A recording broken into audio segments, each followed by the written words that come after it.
Jailer இந்த வெற்றிக்கு பிறகு படத்துடைய ஷூட்டிங்கோ பூஜையோ எதுவுமே ஆரம்பிக்காமல் இருக்காங்களே, என்ன காரணம் சார்? இல்லை, ஒரு 2-3 காரணம் இருக்குது. முதல் காரணம் என்னென்னா, தாசே ஞானவேல் அந்த படத்தில் ரஜினியோடு சேர்ந்து நடிக்கிற நடிகர்கள் இருக்காங்க இல்லையா, எல்லாருமே முறையான பயிற்சி பெற்றவர்களாக இருக்கணும்னு முடிவு பண்ணிட்டார்.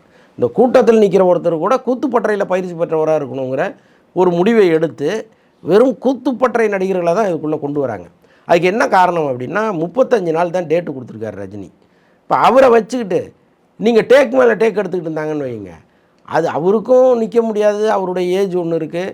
ஸோ அதெல்லாம் பார்த்துக்கிட்டு ஒரே டேக்கில் அடிக்கிற நடிகர்கள் தான் இங்கே வேணுங்கிற முடிவோட அவர் நடிகர்களை செலக்ட் பண்ணுறாரு. அதுக்கு ஒரு பெரிய டைம் எடுக்குது.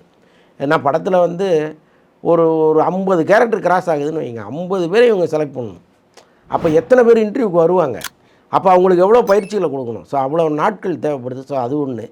ரஜினியே என்ன பண்ணியிருக்கிறாரு, உங்களுக்காக திருப்தி ஆகிற வரைக்கும் என்னை ஷூட்டிங் கூப்பிடாதீங்க.